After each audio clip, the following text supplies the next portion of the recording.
అందరికీ నమస్కారం. తెలుగు వాయిస్ ఛానల్కి స్వాగతం.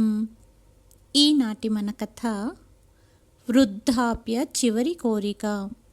రాత్రి 9 గంటల సమయంలో నిర్మానుష్య రోడ్డు మీద 70 ఏళ్ల ఒక వృద్ధుడు నడుస్తూ వెళ్తున్నాడు.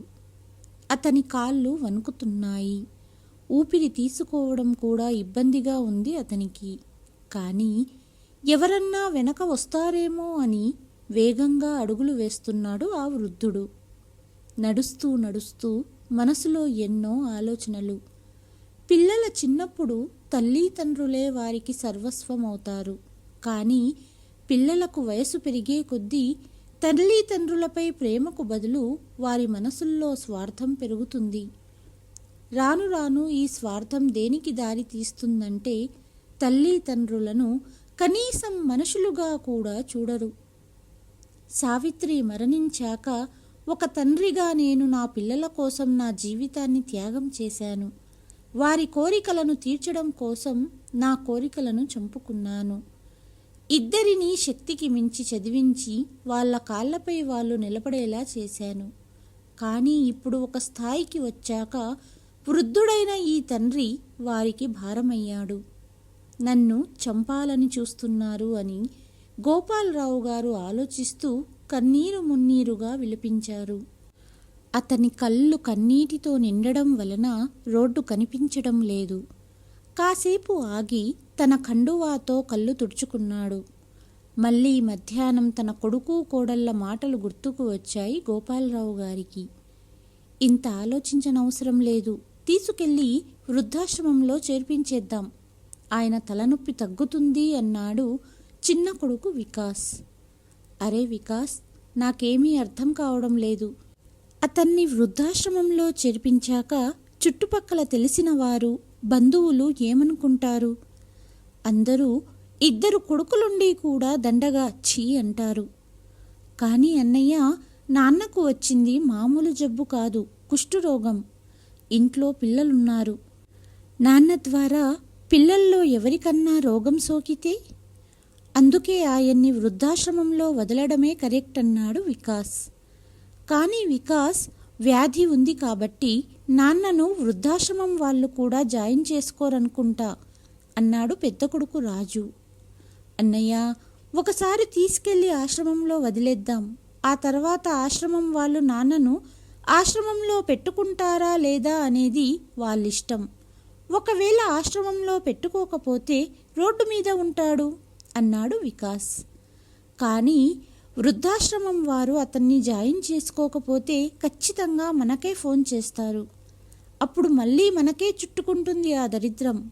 అందుకే కర్ర విరగకూడదు, కానీ పాము చావాలి, అలాంటి ఐడియా ఆలోచించాలి అన్నది చిన్న కోడలు. నీ ఉద్దేశం ఏంటి సౌమ్య? అడిగింది పెద్ద కోడలు లత చిన్న కోడలు సౌమ్యని. అక్క, మామగారితో ఆస్తి పేపర్లపై సంతకాలు పెట్టించి ఆయన్ని శాశ్వతంగా వదిలించుకుందాము, కళ్ళు పెద్దవి చేస్తూ అన్నది సౌమ్య. సౌమ్య మాటలకు ఒక్కసారిగా నిశ్శబ్ద వాతావరణం అలుముకుంది అందరిలో. కాసేపటికి నలుగురు ఇంకాస్త మెల్లగా మాట్లాడుకున్నారు. ఆ సమయంలో గోపాలరావు గారికి వారి మాటలు వినపడలేదు. నిజానికి కొడుకులు కోడళ్ళు గోపాలరావు గారు నిద్రపోతున్నారు అనుకున్నారు. కానీ పక్క గదిలో మాట్లాడుతున్న కొడుకు కోడళ్ళ శబ్దాలు వినిపిస్తూనే ఉన్నాయి అతనికి. అందరి మాటలు విన్న గోపాలరావు గారికి వణుకు పుట్టింది. చివరికి సొంత కొడుకులు తండ్రిని చంపాలని ఎలా అనుకున్నారు? తన చెవులని తనే నమ్మలేకపోతున్నారు. ఇదంతా ఒక కలలాగా అనిపించింది అతనికి. కానీ ఇదంతా కల కాదని తొందరగానే తెలుసుకున్నారు. సమయాన్ని వేస్ట్ చెయ్యకుండా వెంటనే ఒక బ్యాగ్ తీసుకుని కొన్ని బట్టలు మరియు ఆస్తికి సంబంధించిన పత్రాలు పెట్టుకొని ఎవరూ తనని చూడని సమయంలో ఇంటి నుండి పారిపోయారు గోపాలరావు గారు. ఇంటి నుండి పారిపోయిన గోపాలరావు గారి జీవితం ఎలాంటి మలుపు తిరిగింది? సినిమాల్లో నటించాలనే అతని కోరిక తీరిందా లేదా? తరువాతి కథలో తెలుసుకుందాము. కొడుకుల మాటలు తనను గుణపంలా గుచ్చుకుంటున్నాయి. కన్నీళ్లతో రోడ్డు మీద నడుస్తూ నడుస్తూ చూసుకోకుండా ఒక రాయి తట్టుకొని కింద పడిపోయారు గోపాలరావు గారు. చేతిలోని బ్యాగ్ కాస్త దూరంలో పడిపోయింది. ముఖానికి మోకాళ్లకు దెబ్బలు తగిలాయి. అతనికి చాలా నొప్పిగా ఉంది. మెల్లగా లేచి కూర్చున్నారు. కానీ తన పరిస్థితికి వెక్కి వెక్కి ఏడుస్తున్నారు.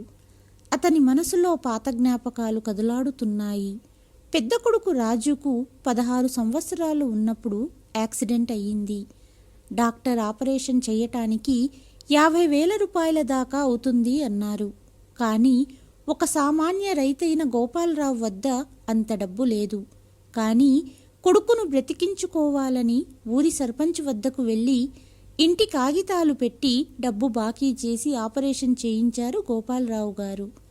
కొడుకు ఆపరేషన్ సమయంలో రక్తం ఎక్కించాల్సి ఉందనటంతో తన రక్తాన్ని ఇచ్చారు గోపాలరావు గారు. ఆపరేషన్ సక్సెస్ అయ్యిందని డాక్టర్ చెప్పాక ఊపిరి పీల్చుకున్నారు.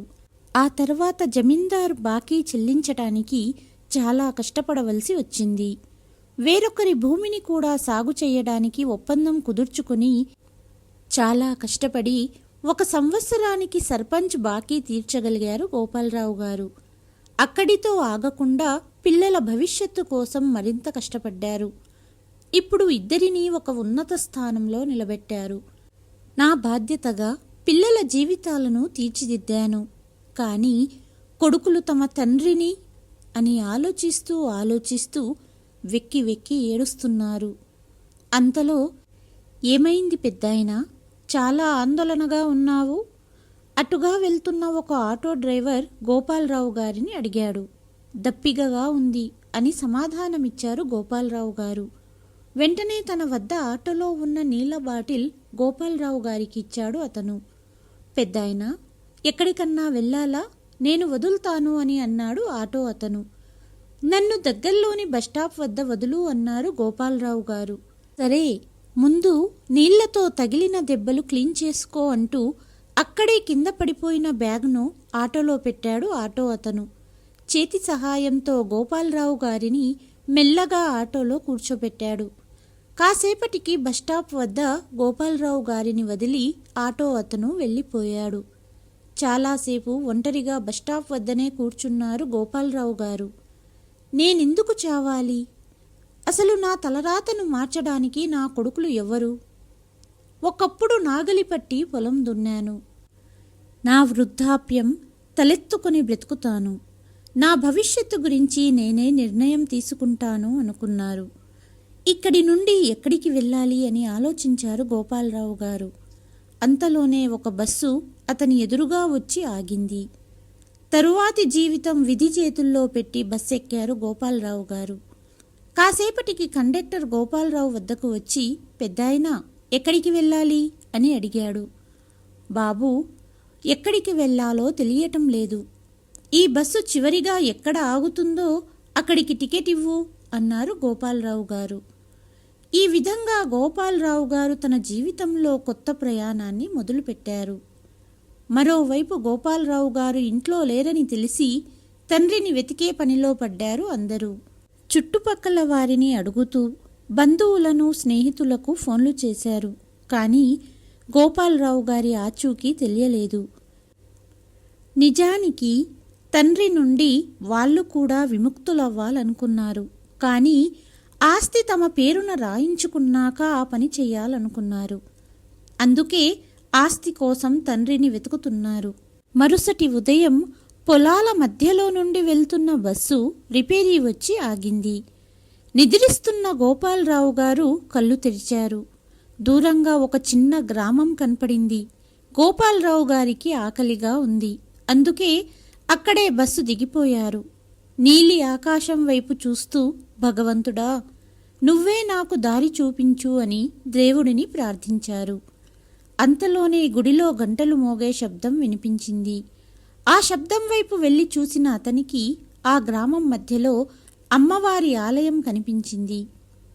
ఆ ఆలయంలోకి వెళ్ళి దేవుడి దర్శనం చేసుకుని బయటికి వచ్చేటప్పుడు అక్కడే ప్రసాదం పంచిపెడుతున్నారు. ఆ ప్రసాదంతో తన ఆకలిని తీర్చుకున్న గోపాలరావు గారు అక్కడే దేవాలయ ప్రాంగణంలో ఒక మూలలో కూర్చున్నారు.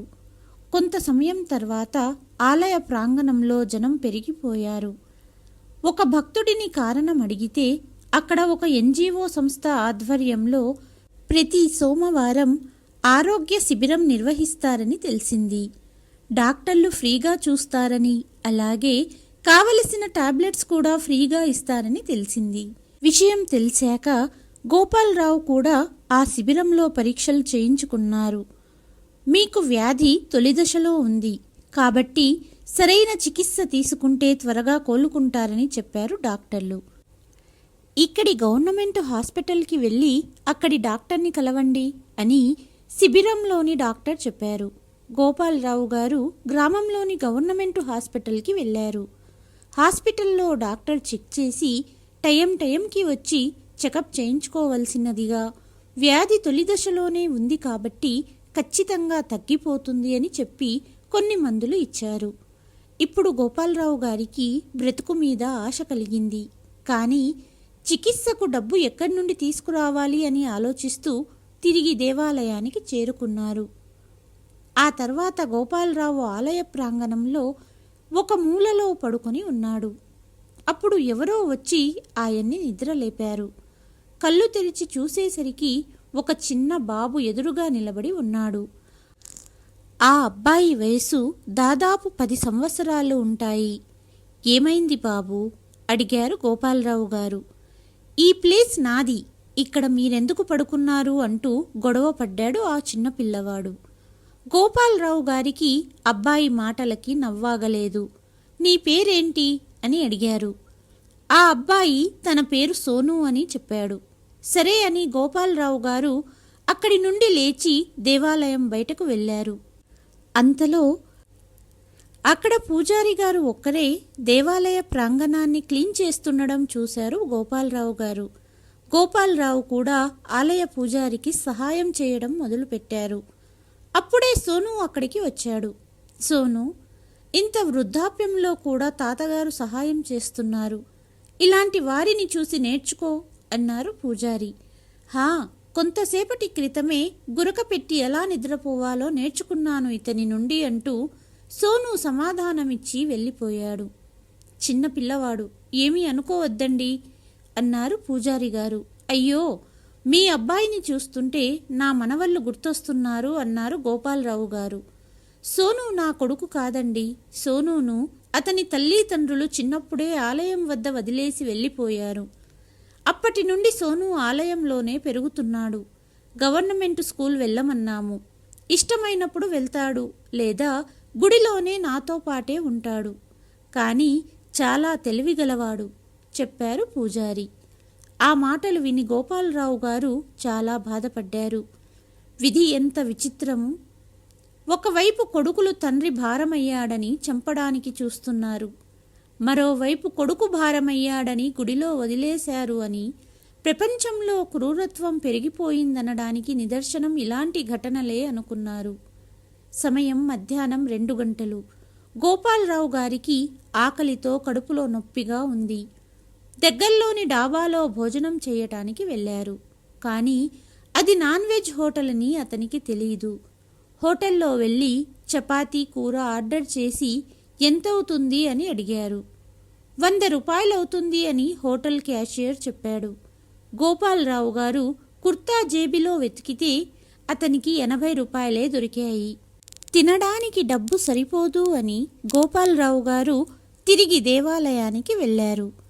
అంతలో గోపాలరావును హోటల్లో చూసిన సోను పరిగెత్తుకుంటూ పూజారి వద్దకు వచ్చి, పూజారి గారు, అతను మాంసం తిని గుడికి వస్తున్నాడు అని అబద్ధం చెప్పాడు.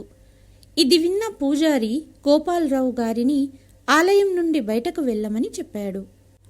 గోపాలరావు గారు మాంసం తినలేదని చెప్పినా పూజారి వినలేదు. గోపాలరావు గారు గుడి నుండి బయటికి వచ్చారు. ఇప్పుడెక్కడికి వెళ్ళాలి అని ఆలోచిస్తూ అడుగులు వేస్తున్నారు. అంతలో కాస్త దూరంలో ఒక పొలంలో ధాన్యం మొక్కలు నాటుతుండడం చూశాడు. అక్కడే యజమాని రైతులకు ఆదేశాలిస్తూ నిలబడ్డాడు. అది గమనించిన గోపాలరావు గారు మొదటి నుంచి అనుభవం ఉంది కాబట్టి యజమాని వద్దకు వెళ్ళి, బాబు, ఒకే చోట 2-3 మొక్కల కంటే ఎక్కువ నాటకూడదు. అలాగే మొక్కల మధ్య 25 సెంటీమీటర్ల దూరం ఉండేట్టు చూసుకోవాలి. ఇలా కొన్ని జాగ్రత్తలు పాటించడం వలన పంట చాలా బాగుంటుంది అన్నారు గోపాలరావు గారు. ఇది విన్న యజమాని, పెద్దాయనా, చాలా అనుభవం ఉన్నవాడిలా మాట్లాడుతున్నావు, ఎక్కడుంటావు అని అడిగాడు. ఉండడానికి ఇల్లు లేదు అన్నారు గోపాలరావు గారు.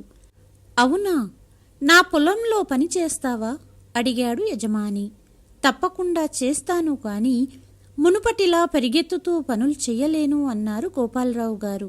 పెద్దాయనా, నీ పని కేవలం పనివాళ్లతో పనులు చేయించు, చాలు, రోజుకు 500 రూపాయలు ఇస్తాను అన్నాడు అతను.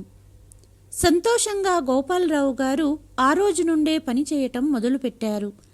సాయంత్రం ఎప్పుడైతే డబ్బులు చేతికొచ్చాయో అప్పుడు ఓ శాకాహార రెస్టారెంట్ వెళ్ళి భోజనం చేశారు.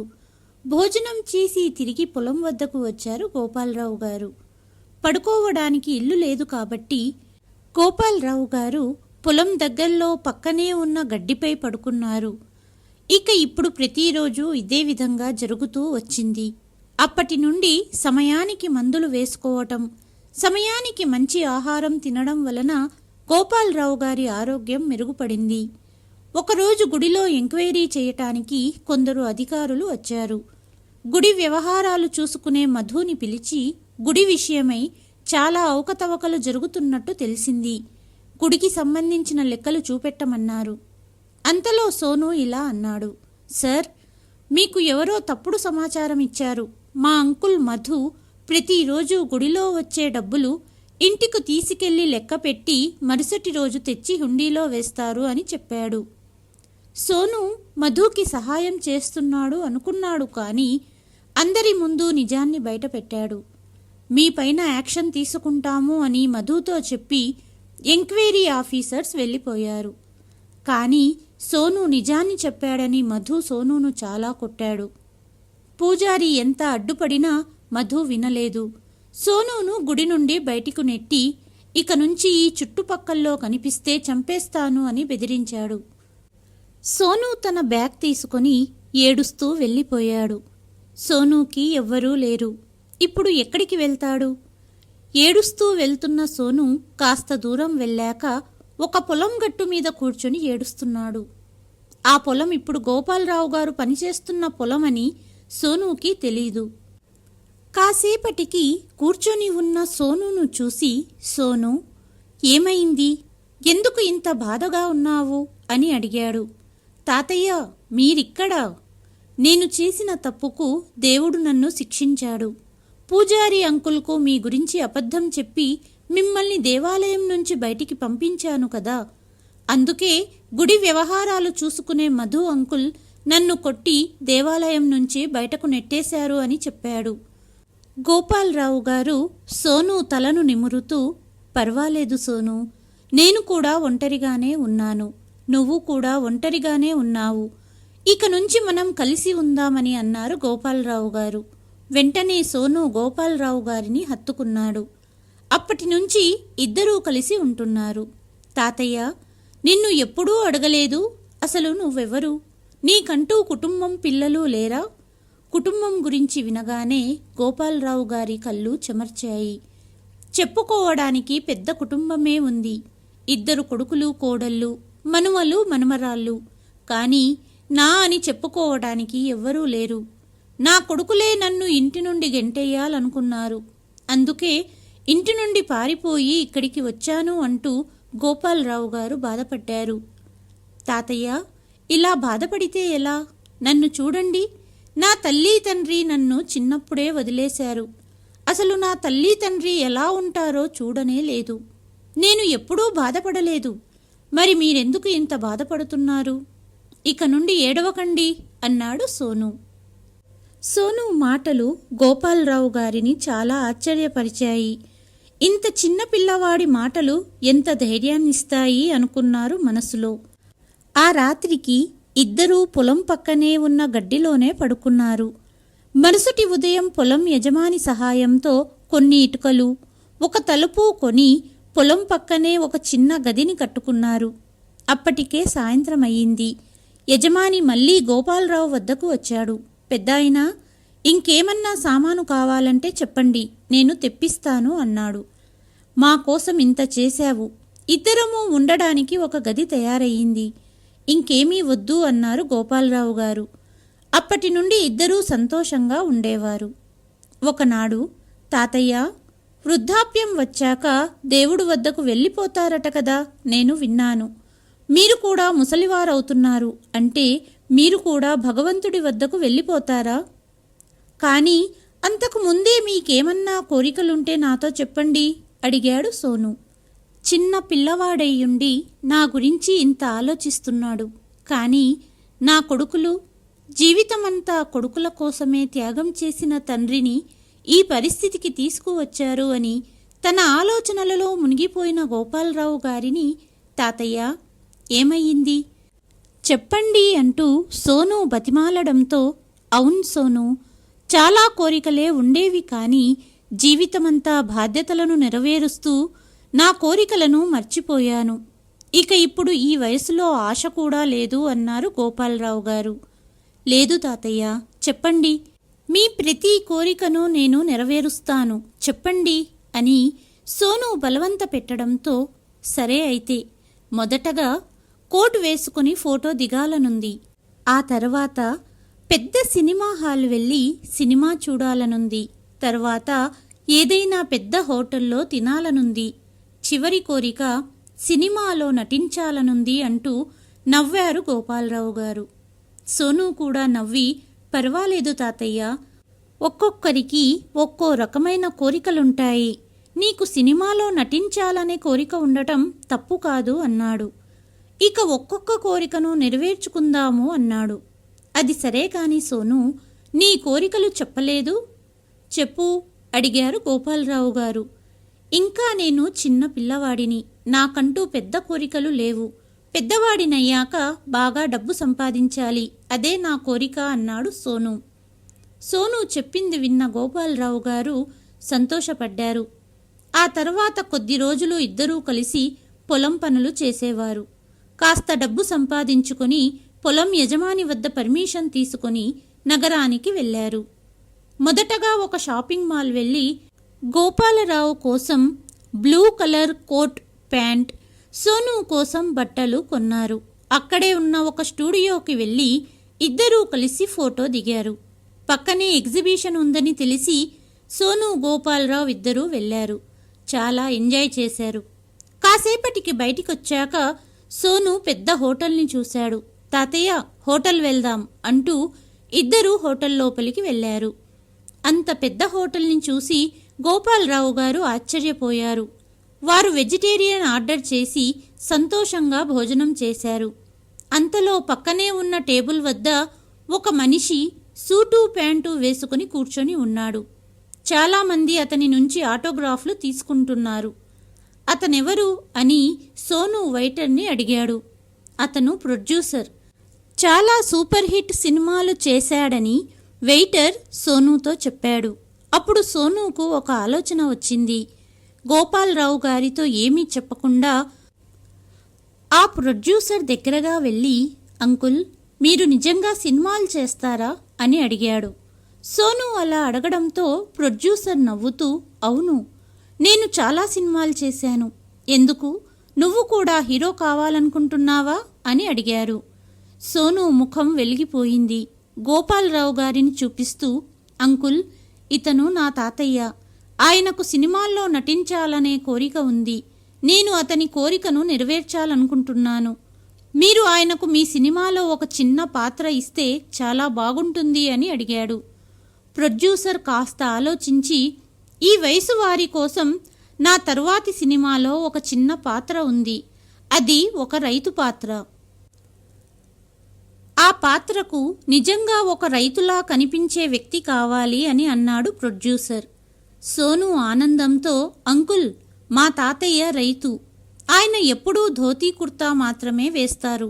నేను చెప్పడం వలన ఈరోజు ఆయన కోటు ప్యాంటు వేసుకున్నారు అని చెప్పాడు.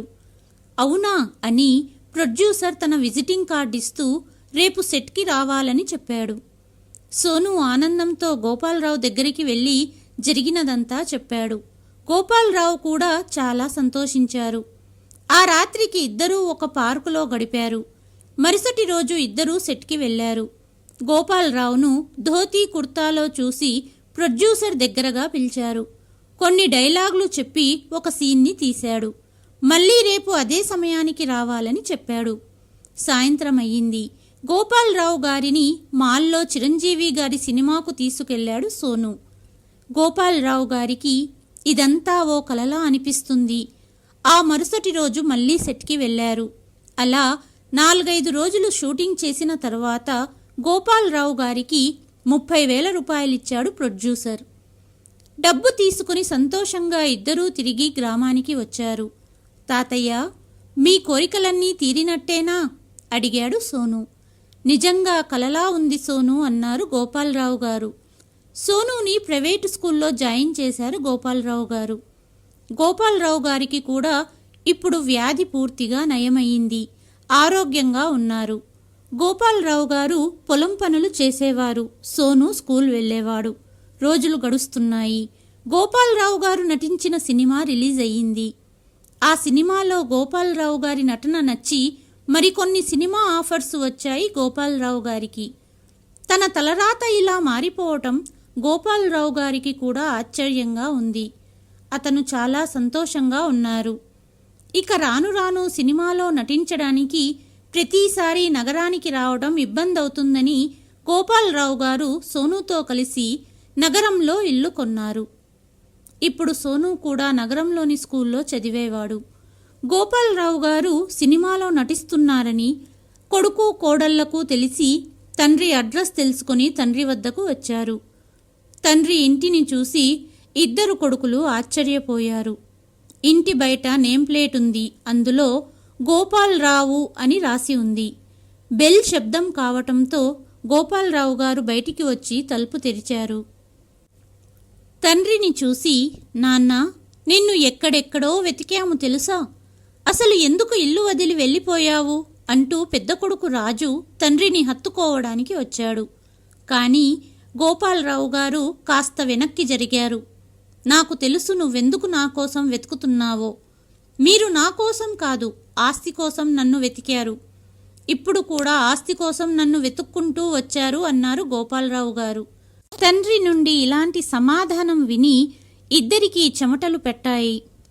లేదు నాన్న, ఎందుకిలా మాట్లాడుతున్నావు? మాకు దేవుడితో సమానం నువ్వు అన్నాడు చిన్న కొడుకు వికాస్. నాకంతా తెలుసు వికాస్. ఏ రోజైతే మీరు నన్ను విడిపించుకోవాలనుకున్నారో ఆ రోజు నేను మీ మాటలన్నీ విన్నాను. అందుకే నా ఇంటిని వదిలి నేను వచ్చేశాను. తండ్రి మాటలు విన్న ఇద్దరు కొడుకులు సిగ్గుతో తలవంచుకున్నారు. కానీ బాబూ, చెప్తారు కదా, భగవంతుడు ఒక దారి మూసివేసినా ఇంకో దారి చూపిస్తాడని.